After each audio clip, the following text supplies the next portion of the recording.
Mga kasayan, wala ka bang mabiling parts ng gantong washing machine? O wala ka pang mapanood sa YouTube? Kaya kasayan, may mapapanood ka na. Ito siya. Sira yung ano niya kasayan na nasira yung kanyang timer. Ito siya Dati, bago ito nasira, ang naging sintomas nito, isang ikot lang siya, hindi siya nagre-reverse, dire-diretso. Ngayon, pagka tinanggal mo sa saksakan yung washing at sinaksak mo uli, magre-reverse na uli siya. Ngayon, talagang huminto na, natuluyan na, tsaka wala na rin kayong maririnig na sounds. Wala nang sounds na maririnig. Ngayon, ituturo ko sa inyo kung paano yung pag-test. Ito siya, para hindi na kayo matulad dito sa ginawa ko na to, na nakabili ko ng 3 kasi hindi ko muna siya tines. Ayan na, nakabili ko ng 3. Pansinin nyo to. Bali, magkaiba sila ng wires ha. Ito, bali 3, tapos meron pang isa. Tapos, tingnan nyo yung laki ha, yung height, yung ano niya. Medyo, mas malaki siya ng ano, ng bagya. Yan, mas malaki ng bagya. Ito yung ano natin. Ayan, ito yung pag-test ha. Para malaman nyo kung sira na yung inyong timer. Ito, una-una, hindi na siya tumutunog. Gamitan lang natin ang ano, continuity. Ito siya. Yung airplane mode. Parang airplane mode siya ito. Pagka dinikit nyo to, ito yung kanyang ano nakahiwalay. Yung kanyang common. Dapat tutunog siya. Ayan, dapat tutunog ha. Tapos pagka nag-reverse siya, tutunog naman yung kabila, lilipat sa kabila. Walang reaction. Okay, walang reaction kaya sa sira. Tapos, ito naman yung isa. Ito naman siya, kailangan nyo siya ano kailangan naka-open siya Naka-open dapat Yung kasi wala na siyang tunog, talagang wala nang ano. Tandaan nyo yung common, yung nakahiwalay. Ito, tingnan nyo, pansinin nyo dalawang ano. Ito. Ito yung ano, magkadikit, tapos ito yung blue. Yun yung common. Delete natin. Tapos, delete natin sa kabila. Okay, wala. Kabila. Okay, wala. Pero tumutunog siya. Hindi porket tumutunog siya, buo siya.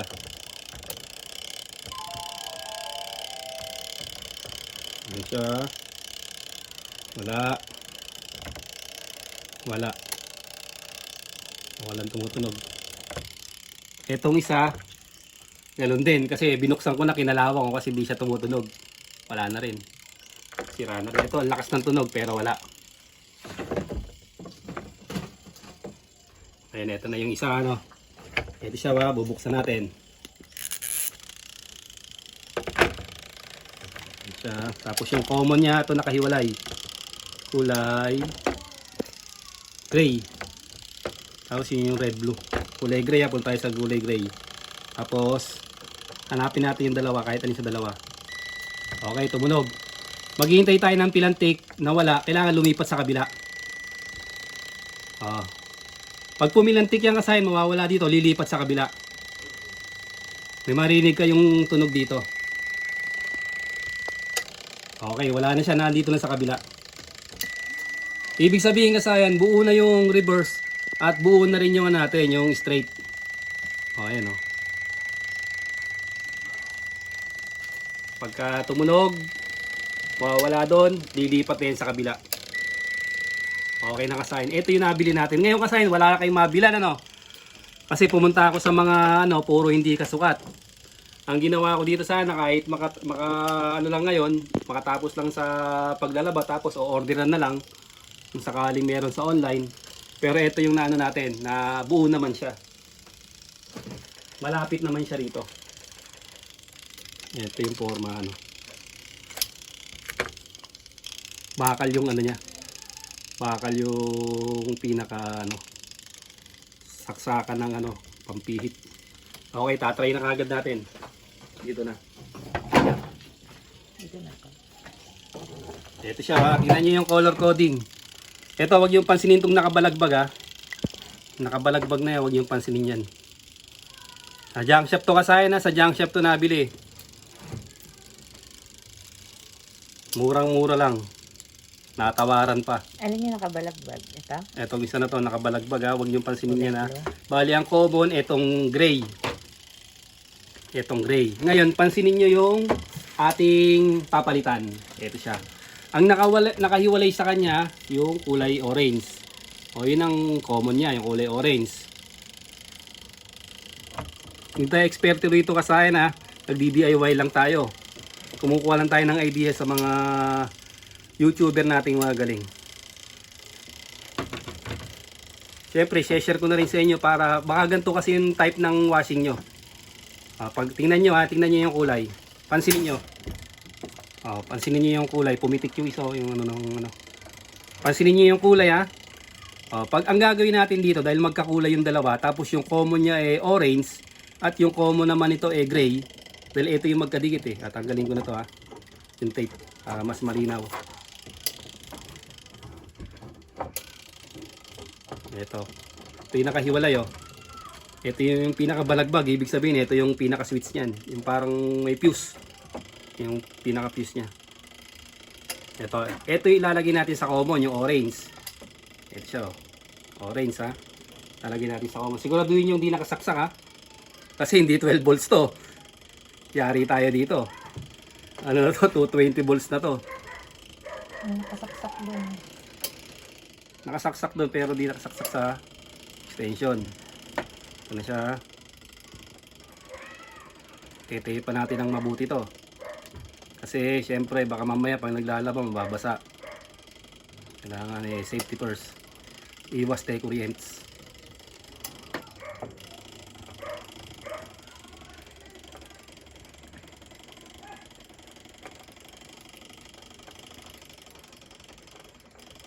Sayang, tapos ito pansinin nyo.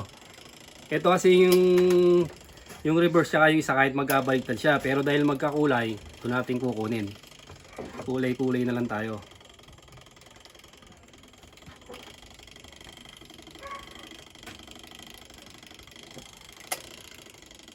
Yung unang junk shop kasayan, ang bili natin yung isa, 30 lang yung isa. Yung isa medyo mataas sa isa, 100 ang isa. Iwanan ko kasi yung yung multimeter. Sana na-test ko sana kung buo pa yung isa para iwas gastos. Siyempre pag maghihintay tayo ng ng order, alam niyo naman matagal pa. Hindi rin natin sigurado kung parehas na parehas. Kasi yung model ng washing natin, tingnan nyo, Jumbo hybrid. Naghahanap ako ng wala pang mga labas ng mga mga repair nito. Tsaka ng mga nagpapalit ng Kaya naisipan ko na rin itong i-vlog para kahit papaano magkaroon kayo ng idea. Hanggat wala pa, magagamit. Sa junk shop, tinatabi nila yung mga washing, rice cooker, electric pan para sa bibili ng mga materyales. Ito na siya.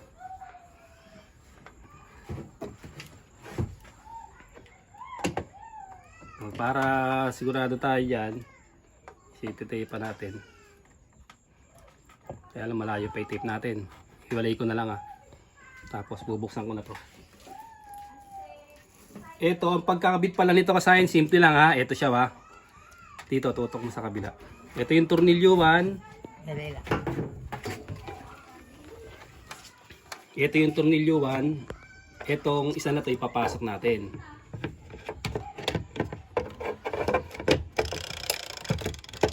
Pagpasok natin, dahil medyo malaki ng konti yung tornilyo na to. Alalagyan natin ng meron yan isang tornilyo. Philip.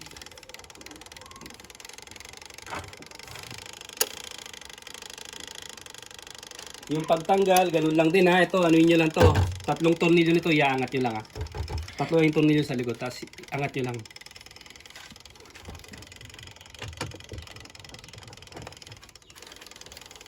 Ito naman, isang tornilyo lang to.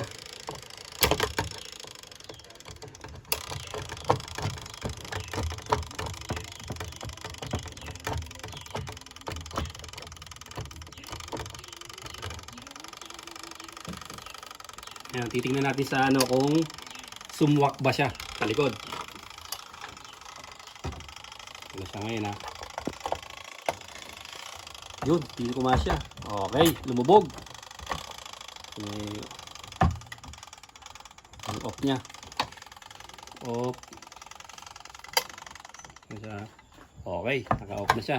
Lumapat naman kahit papano. Tapos dito, ayan na siya ba? Hindi naman siya nagdidikit. Malayo yung tape natin. Tatry na natin para ano. Tatry na natin para sigurado. Ito ha. Basta wag lang ito magdikit. Sasaksak na natin. Ito na siya. Pag saksak natin, siyempre play na tayo rito. Resulta, ayan na siya ngayong kasayan. Junk shop. Napatakbo natin yung ano natin. Ngayon tingnan natin kung magre-reverse siya. Yan, minto na siya. Kung magre-reverse, ayan na siya kasayan. Bagay na uli yung ano natin, jumbo, jumbo, kaya mo ba to? Jumbo, ito. Kasaya na, nagawa natin, galing junk shop yung yung parts. Jumbo Hydro. Hydro, yan. Yan kasaya na. Tatakpan namin to kasaya, tapos lalagyan natin ng damit kung kaya niya. Pag natakpan na natin to, at lalagyan natin to ng damit, babalikan namin kayo. Ito na kasaya, nalagyan na natin Okay, nalagyan na natin ng titesting na natin siya. Meron na siyang laman testing natin. Ayan na siya kasayan.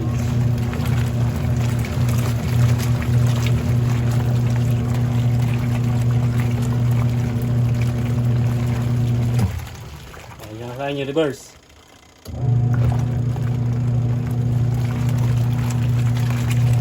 Basta kasayan, ang sintomas ito kasayan na walang power akala nyo motor. Kapag kakamalang yung motor ang sira niya wala siyang power.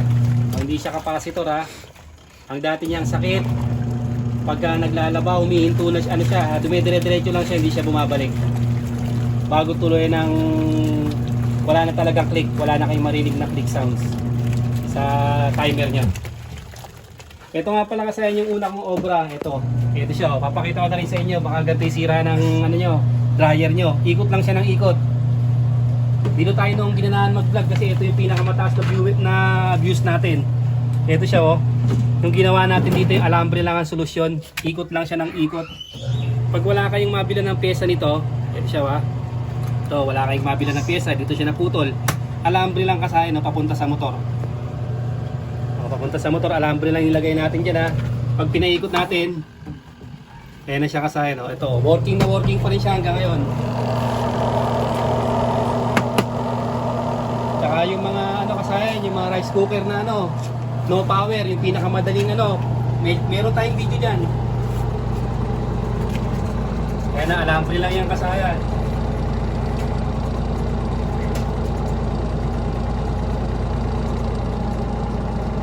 Tapos kasayan yung rice cooker. Mga unang video natin na nag-views, ito siya. Pinakamadaling sira ng rice cooker, no power. Meron din tayo dyan. Pagka bigla na lang nag-no power yung rice cooker nyo, meron din tayong video dyan. Katulad dito, alambre lang ang solusyon. Tapos pinakamadaling sira ng rice cooker, no power. Okay na siya kasayan pag wala kayong mabilan sa mga bilihan, sa mga tindahan, sa kayo bumili kasayan sa junk shop, makakabili kayo ng mga parts niyan.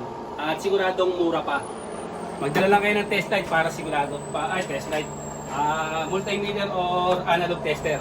Hanggang dito lang mga kasayan. Salamat sa panonood.